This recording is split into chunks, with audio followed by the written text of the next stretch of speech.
ॐ भद्रं कर्णेभिः शृणुयाम देवाः भद्रं पश्येमाक्षभिर्यजत्राः स्थिरैरङ्गैस्तुष्टवागुंसस्तनूभिः व्यशेम देवहितं यदायुः स्वस्ति न इन्द्रो विद्वश्रवाः स्वस्ति न पूषा विश्ववेदाः स्वस्ति न सार्क्ष्यो अरिष्टनेमिः स्वस्ति नो बृहस्पतिर्दधातु ॐ शान्ति शान्ति शान्तिः। सदाशिवसमारम्भाम् शङ्कराचार्यमध्यमाम् अस्मदाचार्यपर्यन्ताम् वन्दे गुरुपरम्पराम्। शङ्करं शङ्कराचार्यं केशवं बादरायणं सूत्रभाष्यकृतौ वन्दे भगवन्तो पुनः पुनः भगवन्तो पुनः पुनः। ॐ पार्थाय प्रतिबोधितां भगवता नारायणेन स्वयं व्यासेन ग्रथितां पुराणमुनिना मध्ये महाभारतम् अद्वैतामृतवर्षिणीं भगवतीम् अष्टादशाध्यायिनीम् अम्ब त्वामनुसन्दधामि भगवद्गीते भवद्वेषिणीम्। नमोऽस्तुते व्यासविशालबुद्धे उल्लारविन्दायतपत्रनेत्र येन त्वया भारततैलपूर्णः प्रज्वालितो ज्ञानमयप्रदीपः प्रपन्नपारिजाताय स्तोत्रवैत्रैकपाणये ज्ञानमुद्राय कृष्णाय गीतामृतदुहे नमः। सर्वोपनिषदो गावो दुग्धा गोपालनन्दनः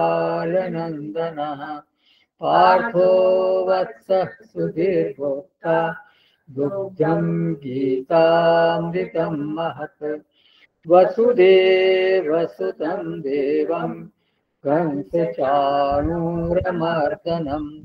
देवकी परमानन्दं कृष्णं वन्दे जगद्गुरुं कृष्णं वन्दे जगद्गुरुं कृष्णं वन्दे जगद्गुरुं। डॉक्टर सक्सेना साहब हाँ कीर्तन कर दीजिए। हाँ।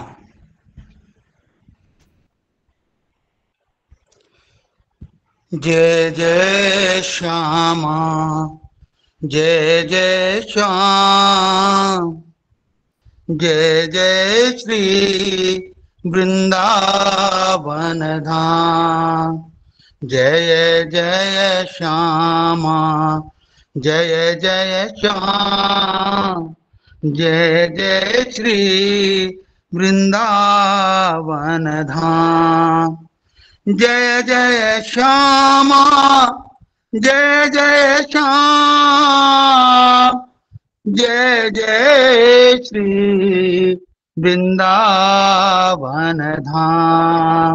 जय जय श्यामा जय जय श्याम जय जय श्री वृंदावन धाम।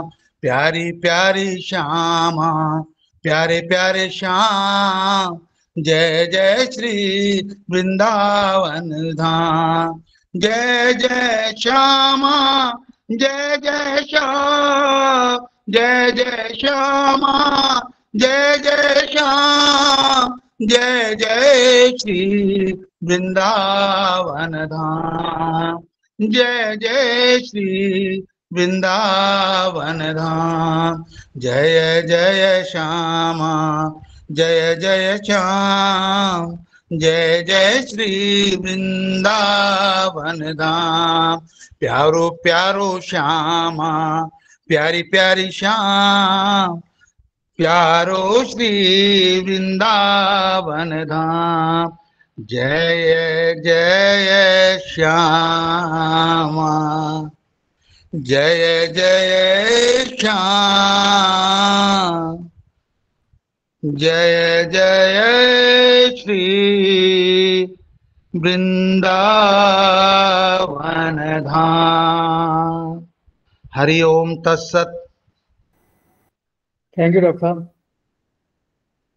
तो भगवान ने कर्म में माने यज्ञ, दान, तप और आहार को भी जोड़ लें तो इन 4 प्रकार के कर्मों में यदि कदाचित विधि की कमी रह भी जाए तो भी, अनुष्ठान में कोई दोष रह भी जाए तो उस दोष की निवृत्ति के लिए और उस कर्म में गुणाधान के लिए एक विधि बताई। वो विधि क्या बताई? ओम तत् सत इति। इस निर्देश ब्रह्मणा, जो ब्रह्म के ये 3 नाम हैं, ओम तत् और सत, इन तीनों नामों द्वारा जो ब्रह्म का निर्देश होता है और इन तीनों नामों का प्रयोग करने से क्या होता है कि हमारा जो यज्ञ है, हमारा जो तप है, दान है, वो, और देखा जाए तो हमारा आहार भी, वो सब सगुण हो जाते हैं, अर्थात उनमें गुणाधान हो जाता है, 7 गुणने की स्थापना हो जाती है उनमें। तो इनकी जो न्यूनता है, इनका जो दोष है, उसकी बिल्कुल निवृत्ति हो जाती है। ब्राह्मण लोग किसी अनुष्ठान की समाप्ति पर यह श्लोक बोलते हैं, यस्य स्मृत्या च नामोक्त्या तपो यज्ञ क्रियादिषु न्यूनम संपूर्णताम याति सद्यो वंदे तमच्युतम। तो न्यूनम संपूर्णताम याति तम अच्युतम अहम वंदे। हमारा जो हमने ये जो कर्म किया है वो अगर न्यूनता भी है तो वो आप हम वंदना करते हैं आपकी, आप उसको पूर्ण कर दीजिए। अब यहाँ क्या बोलते हैं? ओम तत् सत। ये बोलने से भी कोई न्यूनता हो किसी भी कर्म में तो वो समाप्त हो जाती है। भाष्यकार लिखते हैं, तत् एतद् यज्ञ तप आदि कर्म असात्विकम विगुणम अपि श्रद्धा पूर्वकम ब्रह्मण अभिधान त्रय प्रयोगेण सगुणम सात्विकम संपादितम भवति। बोले इस प्रकार जो किए हुए यज्ञ तप दान आदि हैं, यदि वो असात्विक और गुण रहित भी हों, असात्विक हों और गुण रहित हों, तो श्रद्धा पूर्वक परमात्मा के इन तीनों नामों के उच्चारण के द्वारा सगुण और सात्विक हो जाते हैं।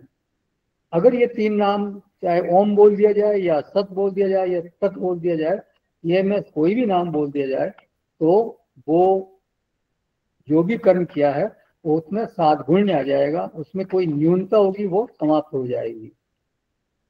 तो ये हमारे में सद्बुद्धि होनी चाहिए कि इन नामों में इस प्रकार की महिमा है। नामों के प्रति हमारे भीतर जो है वो महत्व बुद्धि होनी चाहिए, श्रद्धा बुद्धि होनी चाहिए, श्रद्धा पूर्वकम। तो नाम का वास्तव में बहुत बड़ा प्रताप होता है। गोस्वामी जी ने कहा नाम का प्रताप तो सगुण निर्गुण दोनों से ज्यादा है। नाम ने नामी को अपने वश में कर रखा है। मतलब मेरे मत बड़ नाम दुहू थे, मेरे मत में जो है वो जो नाम है वो दोनों से ज्यादा बड़ा है। भगवान कैसे उसको ज्यादा बड़ा मान रहे हैं वो? क्योंकि जब भगवान का नाम लेते हैं तो वो अपने आप को रोक नहीं पाते।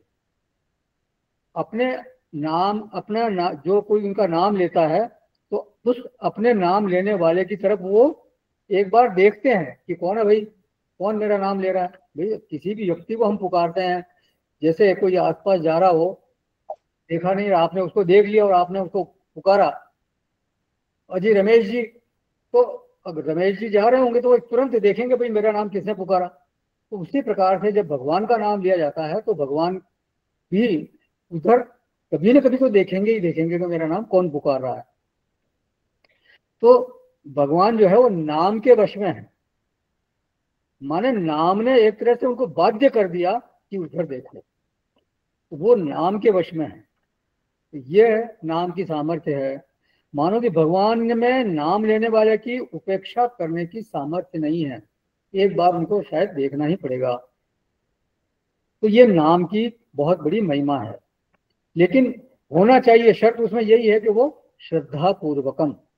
हालांकि श्रद्धा न हो तो भी कल्याण तो हो ही जाता है। अजामिल ने तो अजाने में अनजाने में नाम लिया था, उसने कोई ये सोच कर नाम थोड़ी लिया था कि मैं नारायण को पुकार रहा हूँ, भगवान नारायण को पुकार रहा हूँ। उसने तो अपने पुत्र को पुकारा था, नारायण नारायण। तो लेकिन भगवान नारायण ने उसको सुन लिया, अपना नाम समझकर उसको सुन लिया और अपने दूत भेज दिए, और वो उन्होंने, कथा आपको मालूम ही है, यमराज के दूतों को भगा दिया उन्होंने मार मोड़ के। तो गोस्वामी जी ने और भी जगह कहा है, ध्रुव सगलानि जपे हरि नामु। ध्रुव ने तो ग्लानि पूर्वक नाम जपा, कोई मुमुक्षा उनके मन में थी ऐसा नहीं था। वो तो उनके चोट लगी थी हृदय पर, उनका अपमान हुआ था, पिता ने उनको अपनी गोद से उतार दिया, तो इसलिए उनको बहुत बड़ी ग्लानि हुई, चित्त में बड़ी वेदना थी उनके। तो सगलानी मतलब ग्लानि पूर्वक उन्होंने नाम जपा। ध्रुव सगलानि जपे हु हरि नामु, पावा अचल अनुपम ठाऊ। माने एक ने अनजाने में नाम जपा और एक ने ग्लानि पूर्वक नाम जपा, लेकिन फिर भी भगवान ने उनकी आवाज सुन ली। तो तुलसी जिनके मुखन से धोखे निकसत राम, अगर धोखे से भी नाम निकल जाए भगवान का तो वो कल्याणकारी है। किसी के पैर के नीचे छिलका आ गया और एकदम फिसल के गिरा आदमी और मुंह से निकला हाँ अरे राम, तो बस वो नाम भी हो सकता है राम जी सुन लेते हैं। तो ये कैसे भी नाम जो है वो मुंह से निकलना चाहिए, वो कल्याणकारी ही होगा। भाव कुभाव अनख आलसहु, नाम जपत मंगल रस दिशहु। तो नाम की बहुत बड़ी महिमा है। भाष्यकार यहाँ बोलते हैं असात्विकम विगुणम अपि श्रद्धा पूर्वकम ब्रह्मण अभिधान त्रय प्रयोगेण सगुणम सात्विकम भवति। ये बहुत बड़ा एक तरह से आश्वासन का वाक्य है। ये नाम युक्त होने पर तो वो कर्म गुणयुक्त हो जाता है, सात्विक हो जाता है।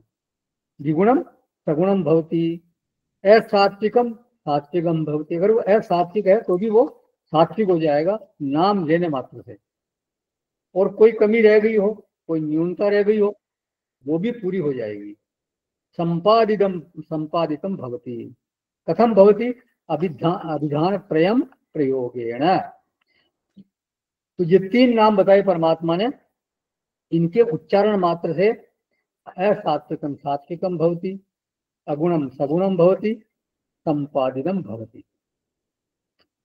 अब माने कोई पूछे भगवान से, ये तो बहुत सरल बात बताई आपने, कोई भी नाम ले सकता है, नाम ले लिया और हो गया, फिर तो सभी नाम ले लेंगे और उनका कल्याण हो जाएगा, उनका उनका नाम लेना सफल हो जाएगा। बोले इतना जो ये जो तुम बता रहे हो कि भाई सब नाम ले लेंगे, तो ये नाम लेने वाले बहुत कम लोग हैं। ज्यादातर लोग तो यही कहेंगे नाम वाम से कुछ होता नहीं। नाम लेना इतना आसान भी नहीं है। कोटि जन्म मुनि जपत जतन कराही, अंत काल अंत राम कहु आवत नाई। मतलब करोड़ों करोड़ों जन्म जन्म जो है वो यत्न कराते हैं मुनि लोग, लेकिन वास्तव में अंत समय में राम का नाम आ जाए ये बड़ा मुश्किल होता है। भगवान ने कहा वैसे तो अंत काले च मामेव स्मरण मुक्त्वा कलेवरम यह प्रयाति सद्भावम याति नास्त्यत्र संशय। जो अंतकाल में अगर मेरा स्मरण करते हुए देह त्यागता है तो वो मेरे ही भाव को प्राप्त होता है, मुझे ही प्राप्त होता है, इसमें किसी प्रकार का संशय नहीं है। लेकिन अंतकाल में नाम मुंह से निकल जाना ये कोई भाग्य की बात हो, किसी ने बहुत तपस्या की हो, जन्म पूरे आजीवन जिसने जप किया हो तो वो संभव है। बाकी ऐसे आप सोचो कि जीवन भर तो उनका नाम लिया नहीं और अंत में नाम ले लेंगे तो ऐसा होता नहीं। तो वो मतलब वो नाम आता ही नहीं है मुख पे। नाम लेना भगवान कहते हैं, मतलब कुछ कोई संत लोग कहते हैं कि नाम लेना कोई मजाक नहीं है। भगवान ने ताला लगा रखा है उस पर, वो आसानी से खुलता नहीं है। जो पे दुष्ट हृदय कोई होई, मोरे सन्मुख आव किस होई। कोई दुष्ट हृदय है, कोई जो विमुख है भगवान से, तो वो भगवान के सम्मुख होना बहुत मुश्किल होता है। पापवंत कर सहज स्वभाव, भजन मोर सही भाव न काम। जो पाप है उसको भगवान का भजन अच्छा नहीं लगता, उसके चित्त की ऐसी दशा बन जाती है कि भजन करने के नाम से उसको चिढ़ होती है कि क्या है तुम ये भगवान भगवान की बात करते हो। कई लोगों को सत्संग जो है वो बिल्कुल पसंद नहीं होता, प्रवचन सुनने का बिल्कुल मन नहीं होता। होते हैं, हर एक का अपना अपना घर आता है, हर एक का अपना अपना अंतर करना है। तो हर किसी को नाम लेने में रुचि जगेगी ये कहना बहुत मुश्किल है। ये तो उनकी कृपा हो किसी किसी पर तो ही वो नाम ले सकता है, बाकी बहुत मुश्किल है। इसी संदर्भ में भगवान आगे बोलते हैं, ये 27वां श्लोक है 17वें अध्याय का, 27। यज्ञे तपसि दाने च स्थितिः सदिति चोच्यते, कर्म चैव तदर्थीयं सदित्येवाभिधीयते। तथा यज्ञ तप और दान में जो स्थिति है वह भी सत इस प्रकार कही जाती है, और उस परमात्मा के लिए किया हुआ कर्म निश्चय पूर्वक सत्य ऐसा कहा जाता है।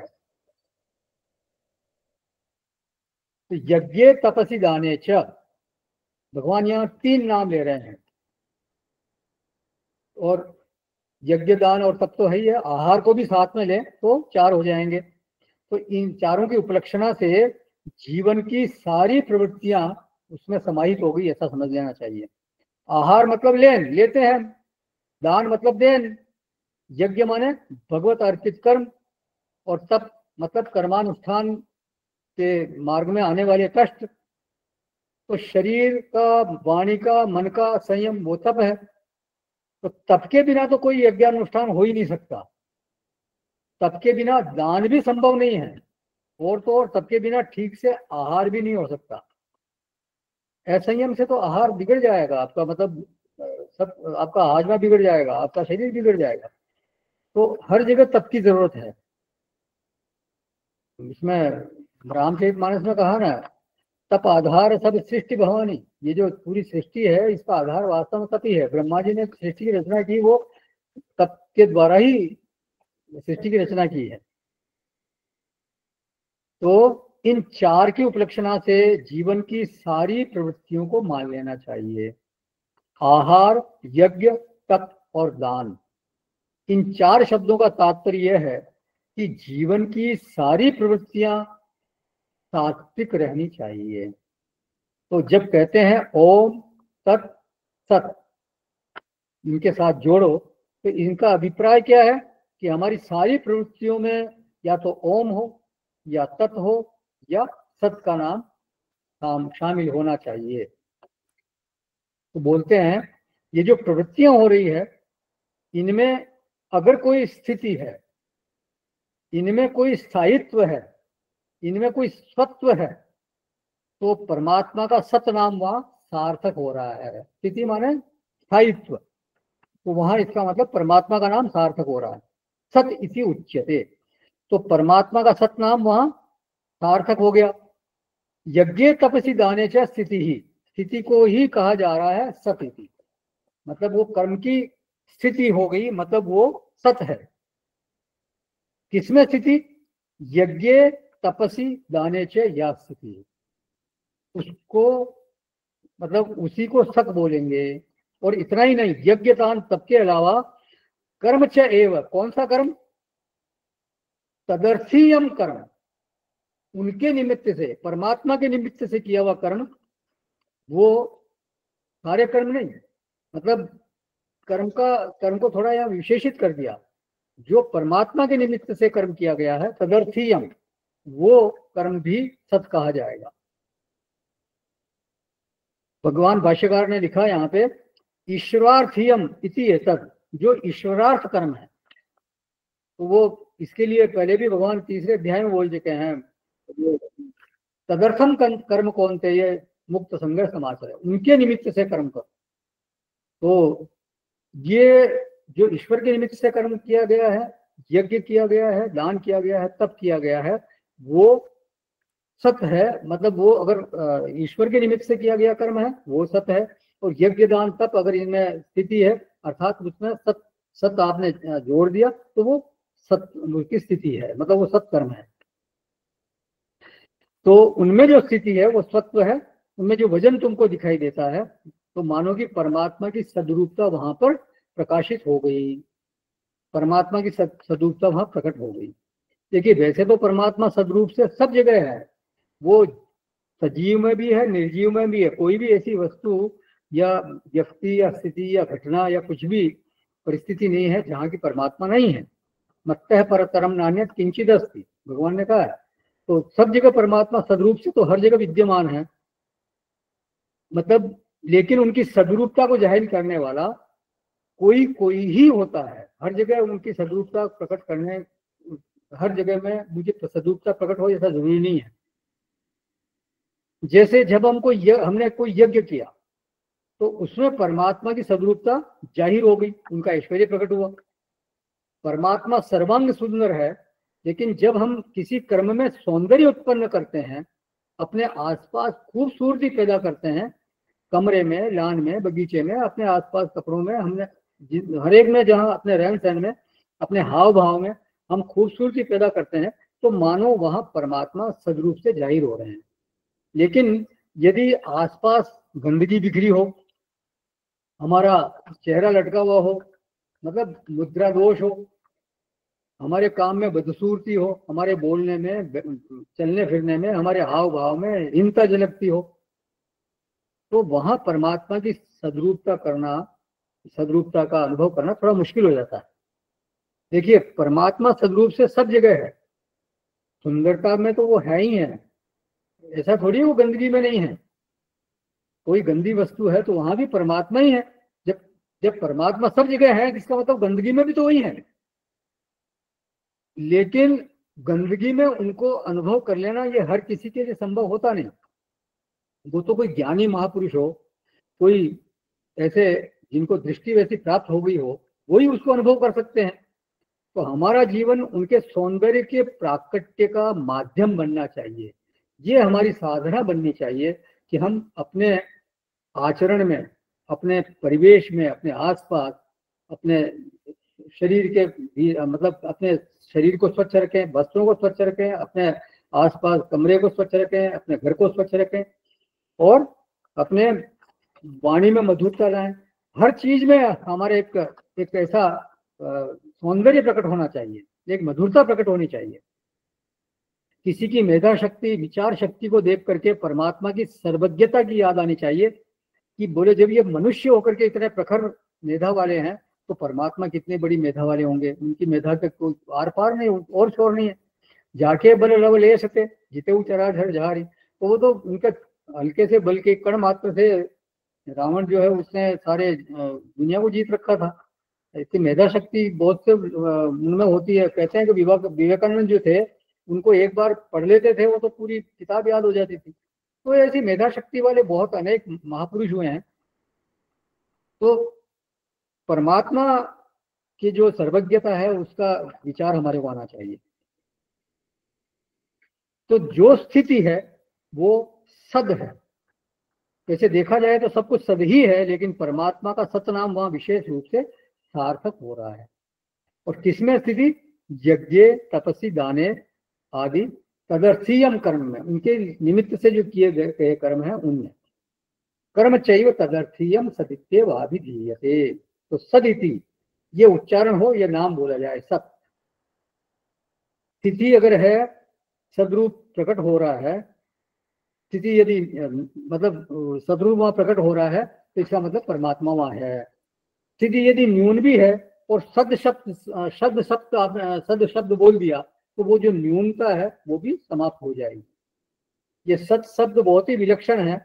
लोग बोलते हैं लोक में बरकत हो रही है, उनकी कमाई में बरकत है, तो माने वो सत है वहां पे। जैसे घर में कोई बड़ा बुजुर्ग होता है तो कहते हैं कि ये यहाँ पर है इसलिए यहाँ इस घर में बरकत है, और वो चले गए तो मतलब जो खेती में बरकत थी, संपत्ति में बरकत थी, व्यापार में बरकत थी, वो चले गए तो कभी सत ही चला गया, वो चले गए तो सब चला गया, ऐसा कहते हैं कई बार। तो यज्ञे तपसी दाने च, यज्ञे यथा स्थिति तपसी च या स्थिति, दाने च या स्थिति। यहां ध्यान देने वाली बात है कि मुख्य शब्द है स्थिति, उस स्थिति को कहते हैं सत। कर्म चैव तदर्थीयम, यज्ञ दान तथा अर्थीयम ईश्वरार्थीयम इति एतत्। मतलब यज्ञ दान और तब भी उनके निमित्त से किया जाए, और कोई भी कर्म उनके निमित्त से किया जाए तो वो सत ही कहलाएगा। वो स्थिति वाला कर्म है, स्थायित्व वाला कर्म है। तो जो यज्ञ दान तप रूप क्रियाएं हैं वो ईश्वर के लिए किए जाती हैं, तो सत है ऐसा कहा जाता है। भाष्यकार आगे बोलते हैं, तद एतद यज्ञ तप आदि कर्म असात्विकम विगुणम अपि श्रद्धा पूर्वकम ब्रह्मण अभिधान त्रय प्रयोगेण सगुणम सात्विकम संपादितम भवति। इस प्रकार किए हुए यज्ञ तप आदि कर्म यदि असात्विक और विगुण भी हो तो वो सात्विक और सगुण हो जाते हैं परमात्मा के इन तीन नामों के प्रयोग के द्वारा। तो फलितार्थ क्या है, अभिप्राय क्या है? हम जो भी करते हैं उनमें भगवान के इन तीन नामों का योग कर लेना चाहिए, इनका प्रयोग करना चाहिए। जब वैदिक कर्मकांड किया जाता है और व्यक्ति मुमुक्षु होकर के जब ओम नाम का उच्चारण करता है तो उस कर्म में वो जो भी वो कर्म कर रहा है उसमें एक प्रभाव आ जाता है, एक दिव्यता आ जाती है, एक प्रधानता उसमें आ जाती है। और ये याद रहता है कि तद इति, ये उनके लिए मैं कर रहा हूं। और कोई मांगलिक कार्य होता है जैसे विवाह आदि है, नियम का मुहूर्त वगैरह करते हैं तो सदिति। प्रशस्ते कर्मणि, प्रशस्ते माने कोई भी मांगलिक कार्य, मुंडन आदि है, विवाह है, तो कोई तो सत हो गया, वो स्थिति के साथ, स्थायित्व के साथ वो हो गया। तो यहाँ पर तीन नाम जो बताए, तो सत तो है स्थिति के साथ, और स्थायित्व तत् है मुमुक्षा के साथ। मुमुक्षु जो होते हैं वो करते हैं, उनको वो नाम लेते हैं, वैरागी पुरुष होते हैं वो। और जो ओम है वो शास्त्रीयता, उसमें जो ओम जो है वो शास्त्रीयता के संपादन में उसको मानते हैं कि जो शास्त्रीय कोई कर्म करते हो तो उसमें ओम का उच्चारण होना चाहिए। तो ये अलग अलग, मतलब कोई जो मुमुक्षु है वो तत् बोलेगा, जो सत जो स्थायित्व चाहता है वो सत बोलेगा, और जो शास्त्रीयता का कोई कार्य करता है, शास्त्र आदि का अध्ययन करता है, वो ओम बोलेगा। ऐसा कुछ यहाँ टेक्निकल चीजें हैं। यदि कदाचित मंत्र के उच्चारण में कोई न्यूनता भी हो तो भी प्रणव के संयोग से, ओम के संयोग से वहां पर शास्त्र का जो पक्ष है वो सम्यक हो जाता है, मतलब वो सिद्ध हो जाता है।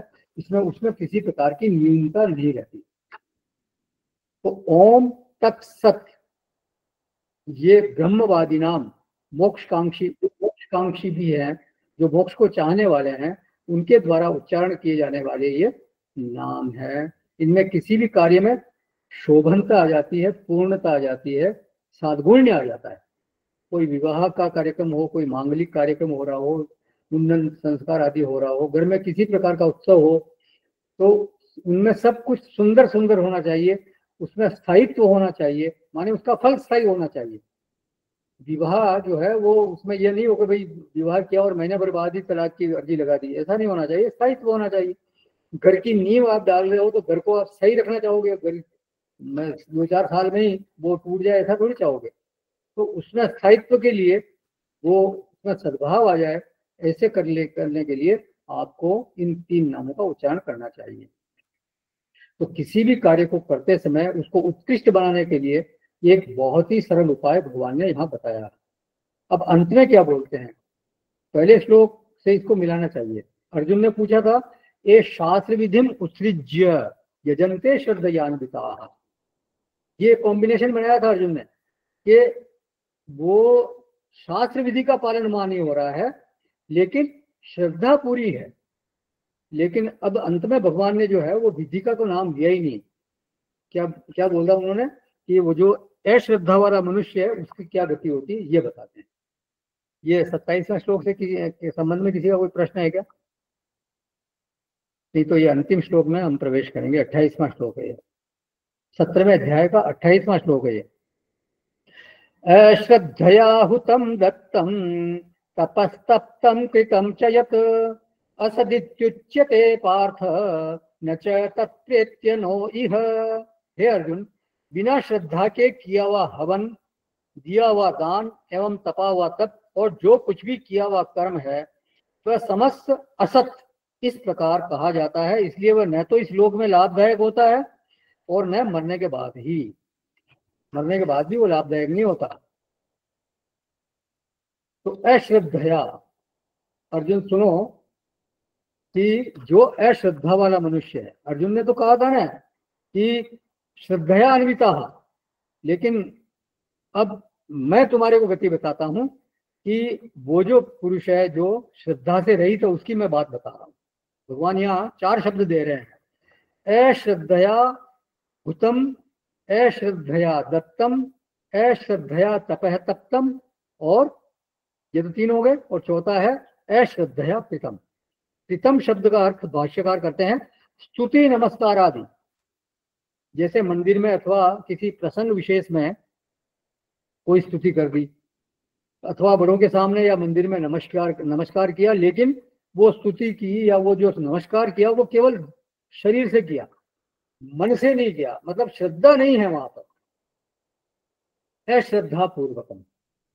मंदिर में जब सभी लोग सिर झुका रहे थे तो उन्होंने भी हाथ जोड़ लिए, लेकिन श्रद्धा वृत्ति का वहां बिल्कुल अभाव है, श्रद्धा नहीं है मन में, केवल दूसरों को दिखाने के लिए उन्होंने हाथ जोड़ दिए या सिर झुका दिया। तो अश्रद्धया हुतम दत्तम तपस्तप्तम प्रीतम च यत्, उसको क्या बोलते हैं? पहले वाले को तो कहा सदिति उच्यते, लेकिन अब इसके लिए क्या कह रहे हैं? असद इति उच्यते। बोले वो बिल्कुल असत है। असत का तात्पर्य है कि पहले वाले में जो मुख्य तत्व था वो थी श्रद्धा, जिसके होने से कर्म सत बन गया, और जिसके नहीं होने पर, ये जो श्रद्धा नहीं होने पर क्या हुआ? ये जो 4 कर्म भगवान ने बताए हैं ये सब असत हो गए। तो मुख्य चीज है श्रद्धा। बोले प्रभु उसने यज्ञ किया, दान किया, तप किया, नमस्कार किया, स्तुति की, माने किया तो सही ना, उसने कुछ न कुछ तो किया ना। यज्ञ किया तो सिर्फ श्रद्धा नहीं थी, लेकिन किया उसने, फिर उसको एकदम असत कैसे बोल रहे हो आप? असत माने बिल्कुल सत्ता शून्य हो गया वो, उसका कोई वजूद ही नहीं रहा। तो भाष्यकार ने यहाँ असत शब्द का अभिप्राय बताया है, मत प्राप्ति साधन मार्ग बाह्यत्वात्। बोले मेरी प्राप्ति के साधन मार्ग में वो बाहर की चीज होने से वो असत है, मतलब मेरी प्राप्ति वो उस साधन से नहीं की जा सकती। भगवान की प्राप्ति ऐसे इस तरह के साधन करने से नहीं की जा सकती। श्रद्धा रहित यज्ञ करने से या श्रद्धा रहित तप दान आदि करने से भगवान की प्राप्ति नहीं हो सकती। भगवान के मार्ग में वो कोई मतलब के नहीं रहे। तो अभिप्राय यह है कि वो जितनी भी क्रियाएं होंगी वो परमात्मा प्राप्ति का साधन नहीं बन सकने के कारण असत कहलाएंगे। तो असत का लक्षण यह है कि जिस क्रिया से या जिस प्रवृत्ति से परमात्मा प्राप्ति नहीं हो सकती वो प्रवृत्ति असत कोटि में ही गिनी जाएगी, और जो परमात्मा प्राप्ति की तरफ ले जाए वो फिर सत कोटि में आएगी। अब मानो भगवान से पूछा जाए कि आप उसको असत क्यों कह रहे हो? भगवान भाष्यकार ने तो ये बता दिया कि मत प्राप्ति साधन मार्ग बाह्यत्वात्, लेकिन आप असत के संदर्भ आपका असत के संदर्भ में क्या तात्पर्य है? आप क्या कहते हो असत के बारे में? बोले उस कर्म से जो मिलना चाहिए वो नहीं मिलता। देखिए यज्ञ दान तब किया जाता है, स्तुति नमस्कार किया जाता है, तो उससे इस लोक में सुख मिलना चाहिए, कुछ न कुछ फल मिलना चाहिए उसका, और उस लोक में अर्थात परलोक में भी उसका कुछ फल मिलना चाहिए।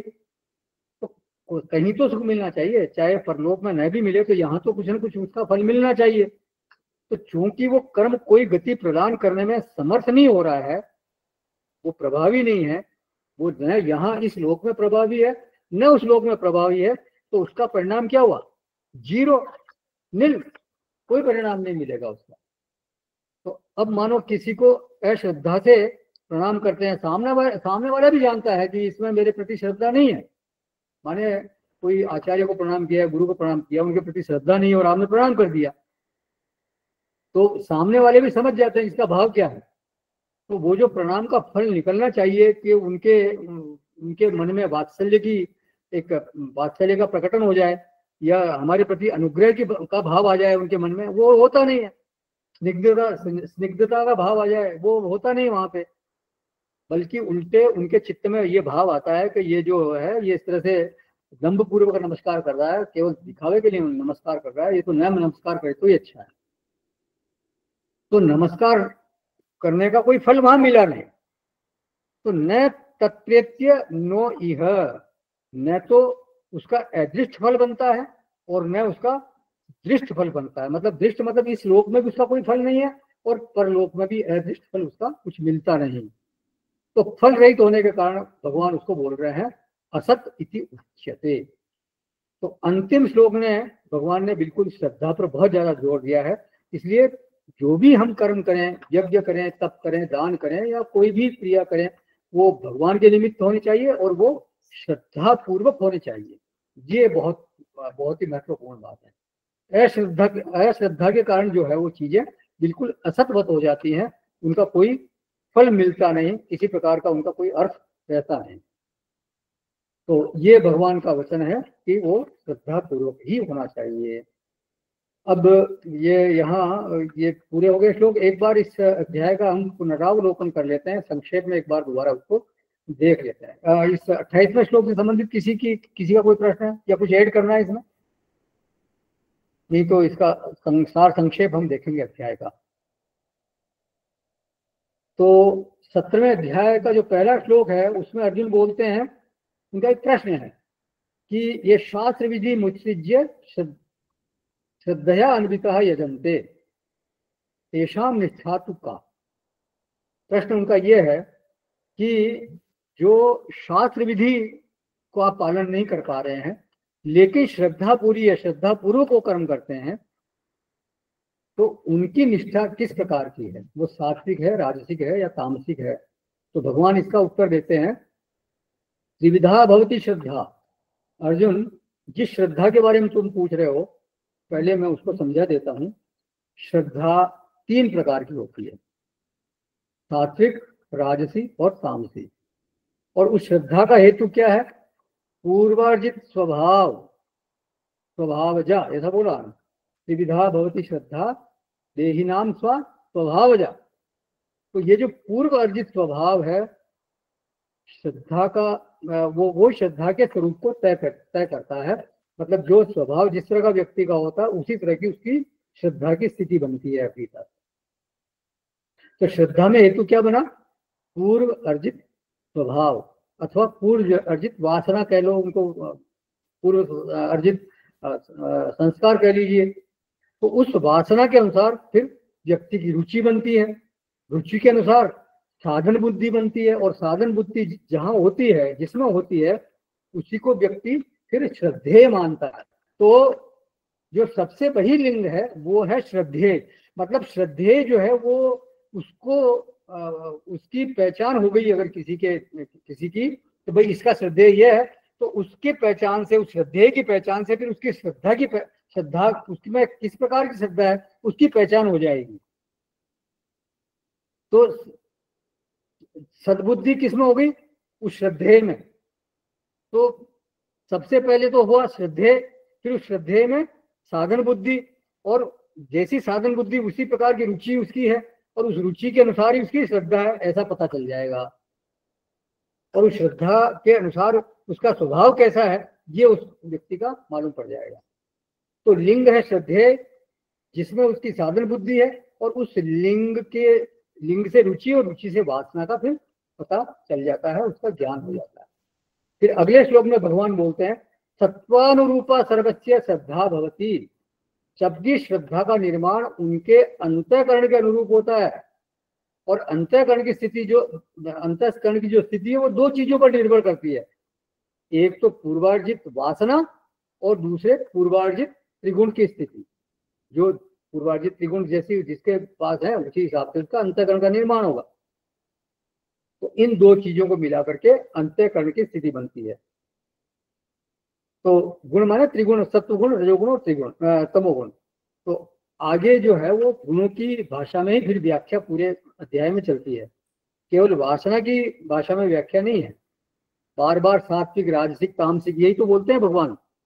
आहार के बारे में भी तीनों सात्विक राजसिक तामसिक, यज्ञ है तो वो भी तीनों सात्विक राजसिक तामसिक, तप है वो भी तीनों, और दान भी तीन ही प्रकार का। तो पूरी जो मीमांसा है वो गुणों की भाषा में यहाँ करते हैं। तो अंतःकरण के निर्माण में दो हेतु बताए यहाँ पे, वासना और त्रिगुण। अब उसका सीधा परिणाम क्या हुआ? बोले उसी अंतःकरण के अनुरूप उसकी श्रद्धा बनती है। उसकी सद्बुद्धि कहीं जबरदस्ती कहीं नहीं हो सकती। उसकी जो सद्बुद्धि है, उसकी जो आदर बुद्धि है, उसकी जो साधन बुद्धि है, वो वासना और गुणों के से बने हुए अंतःकरण के अनुरूप होगी। जैसी उसकी वासना और गुण के द्वारा उसका अंतःकरण बना है, उसी के अनुसार उसकी श्रद्धा होगी। जैसे बोला था ना कि भाई जो सात्विक श्रद्धा वाले हैं वो तो देव आदि को का यजन करते हैं, जो राजसिक श्रद्धा वाले हैं वो यक्ष राक्षसों आदि का यजन करते हैं, और जो तामसिक श्रद्धा वाले हैं वो भूत प्रेत आदि का यजन करते हैं। तो मतलब उनकी जो श्रद्धेय है, उस श्रद्धेय के अनुरूप उनकी श्रद्धा है, ऐसा मालूम पड़ जाता है। तो श्रद्धामयो एवं पुरुष है, उनकी जो श्रद्धा है उनके अंतःकरण के अनुरूप होगी। मतलब जैसी उसकी श्रद्धा वैसे ही पुरुष हो जाता है। तो जितने भी मनुष्य हैं वो सबके सब अंतःकरण वाले हैं। ऐसा कोई अंतःकरण हो ही नहीं सकता जिसके पीछे वासना नहीं हो और त्रिगुण नहीं हो। हर एक अंतःकरण में वासना निश्चित रूप से होगी और त्रिगुण की भी स्थिति होगी। हो सब अब ये अलग बात है कि उनके त्रिगुण का जो मिक्सचर है उसका रेशियो सब में अलग अलग है, भिन्न भिन्न है, और उस अलग अलग रेशियो के अनुसार हर एक व्यक्ति का जो की श्रद्धा है वो फिर वो बदल जाती है। तो इन दो हेतुओं से के अनुसार ही फिर अंतःकरण का रूप बनता है और अंतःकरण के रूप के अनुसार श्रद्धा बनती है। तो हर एक पुरुष है, जो हर एक मनुष्य है वो श्रद्धामय है, ये यहाँ भगवान कहते हैं श्रद्धामयो अयम पुरुष है। अब एक बार श्रद्धा की अगर पहचान हो गई तो उसकी निष्ठा की पहचान करना बिल्कुल आसान हो जाएगा। अर्जुन का प्रश्न क्या था? तेषाम निष्ठा का माने उसकी स्थिति सात्विक होगी, राजसिक होगी, क्या तामसिक होगी, ये उसका प्रश्न है। तो उसका उत्तर क्या है? यो यत् श्रद्धः स एव सः। जैसी उसकी श्रद्धा है वही उसके अनुष्ठान की निष्ठा है। जैसी उसकी श्रद्धा हुई उसी तरह का वो अनुष्ठान करेगा। तो उसकी पूजा, उसका अनुष्ठान, उसका जो भी उपासना जो भी है वो उसके श्रद्धा के अनुसार ही होगा। बोले महाराज विधि का क्या हुआ? भाई मैंने कहा था ना भाई वो विधि नहीं जानता। श्रद्धा तो हमने मान लिया, लेकिन विधि के बारे में बिल्कुल आपने बताया नहीं। बोले विधि का नियामक जो है वो भी श्रद्धा ही होती है। व्यक्ति के जीवन का जो मेन स्विच है वो विधि नहीं, वो श्रद्धा है। कोई विधि को मानेगा या नहीं मानेगा ये किस पर निर्भर करेगा? उसकी श्रद्धा के स्वरूप पर। यदि उसकी श्रद्धा तामसिक है तो वो किसी विधि को मानने वाला नहीं है। बोला था ना, वो तो बिल्कुल सात्विकम, वो विधिहीनम मंत्रहीनम श्रद्धा विरहितम अशिष्टानम दक्षिणम, बिल्कुल कोई विधि वाली बात वहां है ही नहीं। तो उसमें तो वो विधि इनका क्यों आई? जो जब श्रद्धा उसकी श्रद्धा उसी तरह की तामसिक श्रद्धा है, तो उसको बिल्कुल श्रद्धा विरहितम ही कह दिया भगवान ने कि वो श्रद्धा रहित ही है। अगर तामसिक श्रद्धा का मतलब वो श्रद्धा रहित है।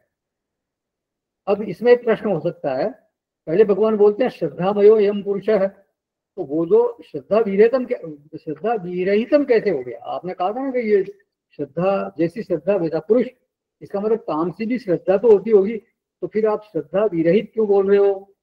इसका अभिप्राय क्या? इसका अभिप्राय यह है कि तामसी श्रद्धा नहीं होने के बराबर ही है। जैसे मैंने अभी बोला कि भाई वो श्रद्धा है ही नहीं, तो वो तामसी श्रद्धा जो है वो श्रद्धा नहीं होना जैसा ही है, उसमें कोई वास्तव में श्रद्धा होता है। वो सद्बुद्धि को, वो जो तामसी श्रद्धा है वो सद्बुद्धि को वहां ठहरने नहीं देती, न मंत्र में, न देश काल में, न ईश्वर में, न किसी में भी नहीं ठहरने देती। वो श्रद्धा ऐसी है जो सद्बुद्धि को बिल्कुल ठहरने नहीं देती। अब विधि जो है वो, विधि क्या है? वो लिंग है। लिंगी विधि क्या मतलब, जो भी आप विधि फॉलो कर रहे हो, जिस तरह का अनुष्ठान में कोई विधि विधान का जो आप पालन कर रहे हो, वास्तव में वो लिंग एक प्रकार का एक पहचान है। जिस तरह की विधि आप अपना रहे हो उस तरह से आपकी श्रद्धा का की पहचान हो सकेगी, उससे आपके श्रद्धेय की पहचान हो सकेगी। तो वो लिंगी नहीं है। अगर कोई विधि विधान पूर्वक अनुष्ठान कर रहा है तो इसका मतलब है कि उसकी श्रद्धा कम से कम तामसिक तो नहीं है। वो राजसिक हो सकती है, सात्विक हो तो बहुत अच्छी बात है, लेकिन वो तामसिक नहीं है। मतलब वो विधि विधान का फॉलो कर रहा है, क्योंकि तामसिक में, उसमें राजसिक में और सात्विक में हमने दो एक भेद बताया था कि जो राजसिक यज्ञ करने वाला है वो भी विधि विधान का पालन तो पूरी तरह से करता ही है, लेकिन वहां भेद यह है कि वहां पर वो फलम अभिसंधाय, वो फल के साथ उसका जुड़ाव हो जाता है, वो फल चाहता है। जबकि जो सात्विक श्रद्धा वाला है, सात्विक यज्ञ करने वाला है, वो अफलाकांक्षी है, उसमें किसी प्रकार की फल की आकांक्षा नहीं है। लेकिन विधि विधान दोनों बराबर फॉलो करते हैं। लेकिन ये जो अश्रद्धा, जो तामसी श्रद्धा वाला है, ये तो बिल्कुल विधिहीन है, ये कोई विधि फॉलो करता ही नहीं है। तो ये निश्चित है कि वो तामसिक नहीं होगी। अगर वो विधि का पालन कर रहा है तो वो राजसिक होगी या फिर सात्विक होगी। तो अब वो राजसिक है कि तामसिक, वो सात्विक है या राजसिक है, इसमें तो उसका इंटेंशन क्या है, इसमें ध्यान देना होगा। उसके कर्म के पीछे अगर फलाकांक्षा है तो वो राजसिक है, और अगर फलाकांक्षा नहीं है तो वो सात्विक है। तो यष्टम्यम एव इति या दातव्यम एव इति फलाकांक्षी भी युक्त ही, अगर इस तरह की बात है तो वो सात्विक श्रद्धा वाला है। यज्ञ में भी, तप में भी, दान में भी उसका जो प्रेरक तत्व है वो ये निरंतर दिखता है कि वो उसमें किसी प्रकार की फल की आकांक्षा नहीं है। और राजसिक बनाने वाला लिंग क्या है? फलम अभिसंधाय दंभेन सत्कार मान पूजार्थम प्रत्युपकारार्थम फलम उद्देश्य, तो उसको फल चाहिए। तो यज्ञ, दान, तप, इन तीनों में कामना अगर संश्लिष्ट हो गई, प्रदर्शन संश्लिष्ट हो गया, तो इसका मतलब है कि उसकी श्रद्धा जो है वो राजसिक है। अब हमें तय करना है कि इसके भीतर श्रद्धा क्या है। क्यों तय करना है? क्योंकि श्रद्धा के निश्चय से ही निष्ठा का निश्चय होगा। प्रश्न का, तभी तो प्रश्न का उत्तर आएगा। प्रश्न क्या था कि उसकी निष्ठा कौन सी है? तो उसका उत्तर है यो यः स एव सः। तो भगवान ने बिना घुमाए फिराए सीधा उत्तर दिया कि जिसकी जैसी श्रद्धा उसकी वैसी स्थिति है, उसकी वैसी ही निष्ठा है, उसकी वैसी ही स्थिति है। तो श्रद्धा मुख्य है। मतलब ये बात होगी कि श्रद्धा मुख्य है। और उसके हेतु में दो चीजों का उल्लेख यहाँ किया। श्रद्धा के दो हेतु बताए, एक तो स्वभावजा और दूसरा तत्वानुरूपा। और उसके लिंग जो है वो भगवान ने बहुत अच्छी तरह से बता दिए। आहार में तीन तरह के आहार बताइए, तीन तरह के आहार बताए, मतलब सात्विक, राजसिक आहार। वो सात्विक आहार मतलब आयु, सत्व, बलारोग्य, सुख, प्रीति, विवर्धना, रस्या, स्निग्धा, स्थिरा, विद्या। इस तरह का जो अगर आहार है, इसका मतलब उससे पता चल रहा है कि वो व्यक्ति सात्विक है। फिर कोई कट्वम्ल, लवणात्युष्ण, तीक्ष्ण, रूक्ष, विदायन, इस तरह के खट्टे, अति उष्ण या अति खट्टे, अति चरपरे, अति तीखे, इस तरह के अगर कोई आहार लेता है, इसका मतलब राजसिक व्यक्ति है। और यातयामम गतरसम पूति परिवेष्टम च, मतलब कोई सड़े हुए, बासी, मांसाहार आदि, ये मदिरापान आदि इस तरह का करता है, इस तरह का व्यक्ति अगर कोई है, तो उस आहार के लिंग से, उस आहार के पहचान से उस व्यक्ति की श्रद्धा की पहचान हो जाती है कि वो सात्विक है, राजसिक है, तामसिक है। तो ये मुख्य बात है। उसी तरह से यज्ञ जो है वो तीन तरह के बताए, सात्विक, राजसिक, तामसिक। दान, तब भी तीन तरह के बताए और दान भी तीन तरह के बताए। तो ध्यान रखना ये है कि ये जो सब है वो श्रद्धा के लिंग है। श्रद्धा की पहचान कराने वाले संकेतक हैं, जिससे कि श्रद्धा की पहचान हो सके। और श्रद्धा की पहचान से फिर उसकी स्थिति की पहचान होगी।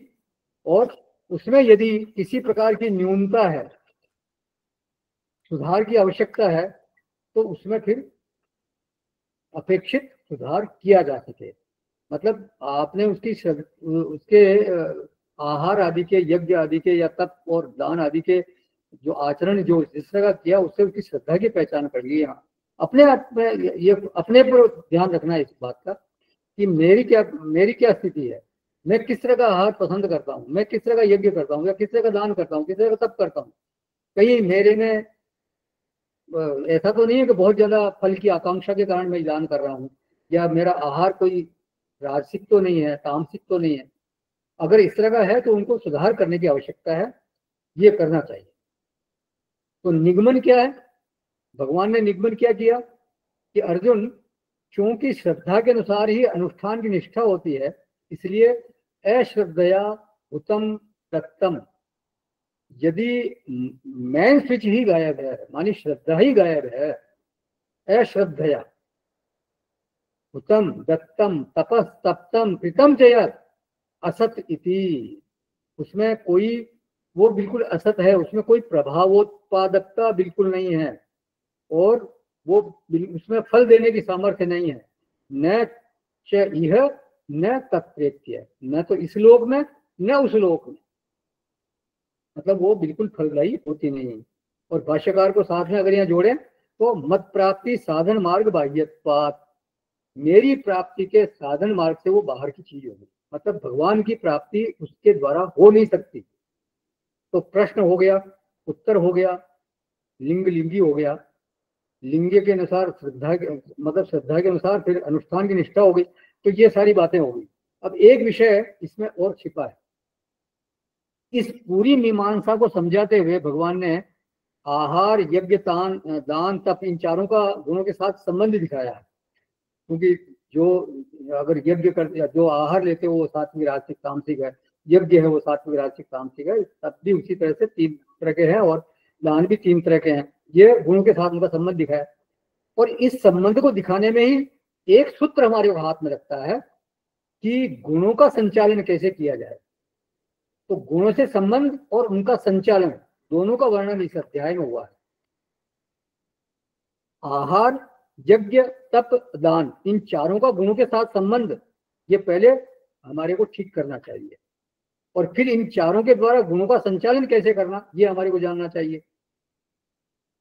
तो गुणों के द्वारा ये चारों संचालित होते हैं, बिल्कुल ठीक है, जैसे गुण है उसी तरह से ये हम व्यवहार करते हैं, लेकिन इन चारों के द्वारा गुण भी संचालित हो सकते हैं।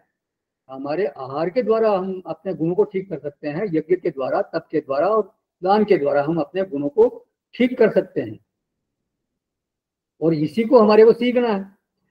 भाष्यकार ने कहा था ना, तत्परिवर्जनार्थम, मतलब राजसिक तामसिक को जान करके उनका त्याग करना है, और सात्विक की ओर हमारे को चलना है, और यही हमारी साधना बननी चाहिए। मुख्य बात यही है। इस अध्याय का वास्तव में जो निगमन हो, इसमें इसका सार अगर हमें देखें तो ये हमारे लिए सबसे बड़ा संदेश है कि हमारे को राजसिक या तामसिक अगर हमारे भीतर अगर गुणों की स्थिति है तो उनका शमन करें, और सात्विक की तरह हमारे को चलना चाहिए।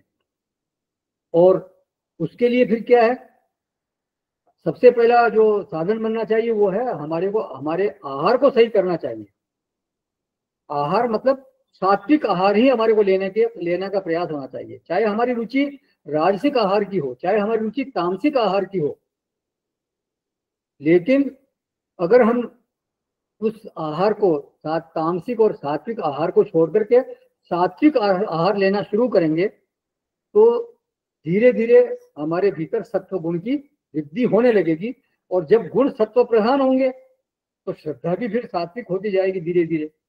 यज्ञ का भी फिर राजसिक तामसिक भाव जो है वो रूप छूट जाएगा।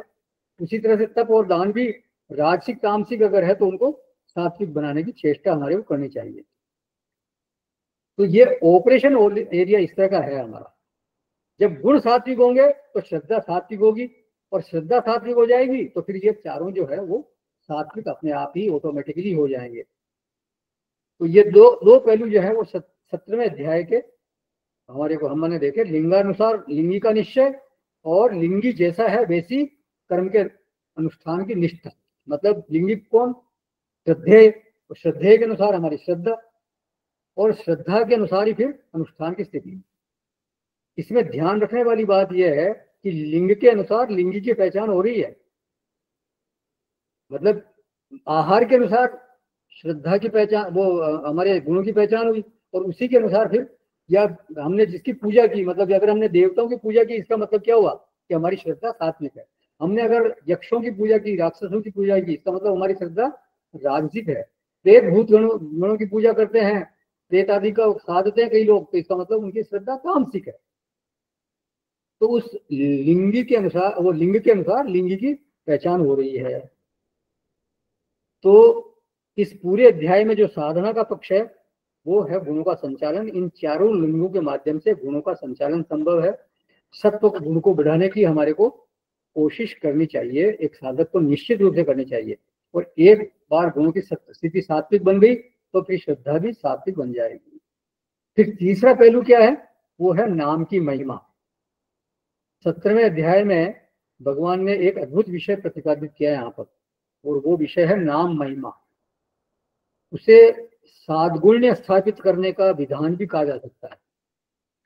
भाष्यकार ने लिखा है इसलिए कि असात्विकम सात्विकम भवति, द्विगुणम सगुणम भवति। तो ये नाम की महिमा है। ओम तत्सत, ये 3 नामों के द्वारा इन कोई भी आप जो कर्म करते हो, या जिस तरह का यज्ञ करते हो, तप करते हो, दान करते हो, जितने भी कोई क्रिया करते हो, वो इन 3 नामों के द्वारा इनमें सादगुण्य की स्थापना आप कर सकते हो। और ब्रह्म के ये 3 नाम है, और इस उपलक्षणा से राम, कृष्ण, गणेश, शिव, दुर्गा, हनुमान, किसी का भी आप नाम ले सकते हो। मतलब अजामिल ने कोई ओम तत्सत ये नाम थोड़ी लिया था, इसने तो नारायण शब्द ही बोला था, नारायण का नाम लिया था। तो नाम का संयोग करने की बात होनी चाहिए, इसलिए वो श्लोक हमारे को ध्यान में रखना चाहिए। यस्य स्मृत्या च नामोक्त्या तपो यज्ञ क्रियादिषु न्यूनम संपूर्णतां याति सद्यो वंदे तमच्युतम। केवल स्मरण करने मात्र से, नाम लेने मात्र से न्यूनम संपूर्णतां याति। तो ये ओम तत्सत ब्रह्म के नाम के निर्देश हैं। मेरे इष्ट का मैं नाम लेता हूँ, मेरे यज्ञ में, मेरे तप में, मेरे दान में, मेरे आहार के समय, हम आहार के समय भी तो बोलते हैं ओम ब्रह्मार्पणम ब्रह्म हविः ब्रह्माग्नौ ब्रह्मणाहुतम ब्रह्मैव तेन गंतव्यम ब्रह्म कर्म समाधिना। तो ये ओम शब्द का तो उच्चारण वहां भी होता ही है। तो मैं माने मेरी सारी प्रवृत्तियों में मैं अपने इष्ट का नाम लेता हूँ, वो मेरे निज हैं, वो मेरे पराये नहीं है, वो मेरे अपने हैं। तो उनका नाम जोड़ने से जो भी क्रिया मैं करता हूँ उसमें एक सादगुण्य आ जाता है, एक प्रभाव आ जाता है, एक सुगंध आ जाती है, एक दिव्यता उसमें आ जाती है। तो ये तीसरा पहलू भी हमारे को याद रखना चाहिए। जो भी हम क्रिया करें तो भगवान का स्मरण करते हुए, उनका नाम लेते हुए हमें वो क्रिया करनी चाहिए। इस तरह से यह 7वां अध्याय यहाँ पूर्ण होता है, और अगले कक्षा में फिर हम 18वें अध्याय में प्रवेश करेंगे। किसी का कोई प्रश्न है या कोई ऐड करना चाहता है? एक छोटा सा प्रश्न था, हाँ, वो 17वें अध्याय से नहीं था, मैंने एक मोटा मोटा ऐसे ही प्रश्न आ गया। हाँ, 9वें अध्याय में भगवान बोलते हैं समोहम सर्वभूतानि सर्वभूतेषु न मे द्वेष्योऽस्ति न सर्वभूतेषु प्रियः ये न भजन्ति प्रियः। मां भक्त्या मयि तेषु चाप्यहम्। मैं बिल्कुल। तो सब भूतों पे समान रूप से कृपालु हूँ। मेरा किसी से भी कोई विशेष लगाव नहीं है, कोई विशेष प्रेम नहीं है, और मेरा किसी से भी कोई द्वेष नहीं है। मैं सब पे समान रूप से बिल्कुल कृपालु हूँ।